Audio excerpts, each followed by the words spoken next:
लगातार कल रात से बारिश हो रही है और आज भी अलर्ट जारी कर दिया गया है। हमारी संवाददाता मनीषा लड्डा हमसे जुड़ रही हैं। मनीषा, क्या तस्वीरें हैं, जरा दिखाइए किस तरह से कल बारिश के कारण जो है काफी जगह जल भराव जो है वो लगातार हो रहा है, किस तरह की दिक्कतों का लोगों को सामना करना पड़ रहा है?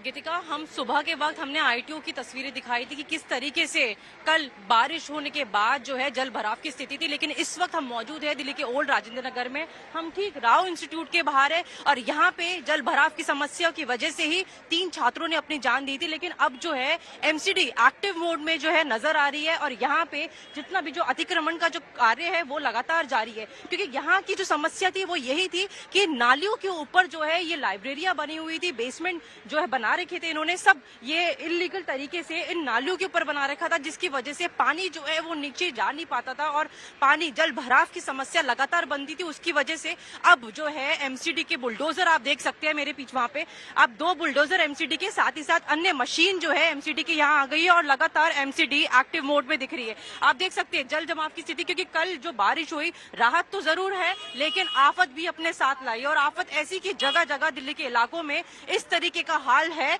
वो नजर आ रहा है। लोग जो सुबह ऑफिस दफ्तर जाने वाले थे उनको काफी परेशानियां झेलनी पड़ी, 1-1 फीट तक घुटनों तक जो है पानी भरता नजर आया। लेकिन अब अगर हम राजेंद्र नगर की स्थिति की बात करें तो एक्टिव मोड में जो है निगम के जितने भी अधिकारी है जो कार्य यहाँ पे करने, आप देख सकते हैं किस तरीके से नालियां साफ की जा रही है। अब आप देखो, अब अंदाजा लगा सकते हैं कि किस तरीके से जो मलबा बाहर आ रहा है नालियों से गीतिका, वो कितना जरूरी था। इन्हीं की वजह से जो है इतनी जल जमाव की जो स्थिति थी वो हुई और उस वजह से 3 छात्रों ने अपनी जान गंवानी पड़ी। तो ये जो चीज था ये पहले ही हो जाना चाहिए था, लेकिन ये आपको हम सिर्फ दिल्ली का एक इलाका दिखा रहे, ऐसे तमाम इलाके हैं, तमाम इलाकों की तस्वीरें जहाँ पे तमाम मैनहोल्स है, पानी भर गया, लोगों की जान को कहते हैं ना, जान को वो आफत देना, एकदम दावत देना, वही वाली जो स्थिति है वो लगातार बनती दिखी। लेकिन अभी ये इलाका इस वक्त ओल्ड राजेंद्र नगर में ये स्थिति यहाँ की अभी भी, पीछे अगर हम आपको तस्वीरें दिखाएं तो बच्चों का, छात्र जितने भी है उनका जो है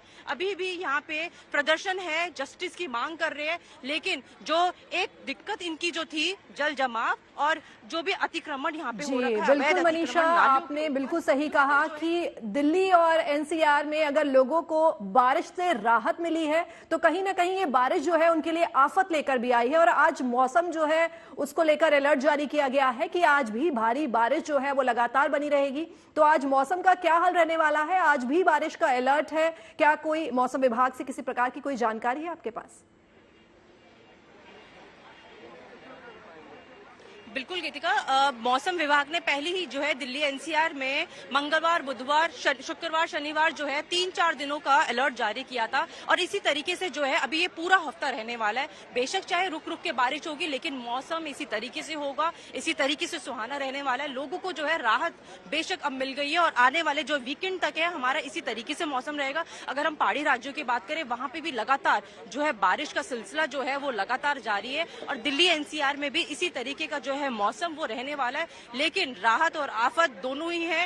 राहत तो हमें चाहिए थी, दिल्ली का हर एक शख्स जो है वो इंतजार कर रहा था, क्योंकि उमस इतनी थी, इतनी गर्मी थी, लोग परेशान हो गए थे कि कब वो बारिश आएगी, कब वो सुकून का पल महसूस होगा, कब बारिश से वो जो सुकून की राहत जो बौछार होती है वो कब बरसेगी। वो आखिरकार बरसी तो सही लेकिन आफत भी लेकर आ गई और आफत इस तरीके की कि आज जो है बच्चों के स्कूल जाने के लिए स्कूल की तरफ से ये एडवाइजरी भी आ गई कि आज बच्चों को स्कूल ना भेजे, क्योंकि आज भी जो है वो भीषण बारिश का अलर्ट है और इसी तरीके से जो है वो लगातार आज बारिश होगी और जल जमाव की स्थिति आप देख सकते हैं। आप खुद ही टेलीविजन में हम लगातार अपने दर्शकों को जगह जगह की तस्वीरें दिखा रहे हैं कि किस तरीके की जल जमाव की स्थिति है, तो वो अभी लगातार इसी तरीके से रहने वाली है। कहीं ना कहीं अगर हम माने तो इसके अंदर हम भी कहीं ना कहीं कसूरवार है, क्योंकि हम भी बहुत से ऐसे लोग हैं जो पानी पीकर, खाकर जितना भी वेस्ट होता है ना वो फेंक देते हैं और वो सीवेज में जाके जम जाता है, जिसकी वजह से जो ये जल जमाव की स्थिति होती है वो उत्पन्न होती है। तो कहीं ना कहीं हमें भी इन सब चीजों का ध्यान देना बहुत जरूरी है, सभी लोगों को, कि इस तरीके की चीजें ना आए, क्योंकि नुकसान कहीं ना कहीं हम लोगों को ही उस चीज का उठाना पड़ता है, भरपाई हमें ही करनी पड़ती है। तो किसी की जान को आफत ना आए, इस तरीके का हम कभी कुछ ऐसा काम ना करें। लेकिन अगर मैं बात मौसम की करूं तो मौसम बहुत अच्छा हो गया है, धूप जैसी चीज नहीं है, क्योंकि लोग यहाँ पे, अगर आप दिखाऊं मैं अपनी दूसरी तरफ, तो बच्चे यहाँ पे किस तरीके से गर्मी में प्रदर्शन कर रहे थे, इंसाफ की मांग कर रहे थे। लेकिन अब थोड़ी सी राहत ये है कि मौसम अच्छा है, इनकी इंसाफ की जो लड़ाई है, बच्चों की, छात्रों की जो मांग है, वो लगातार जारी है।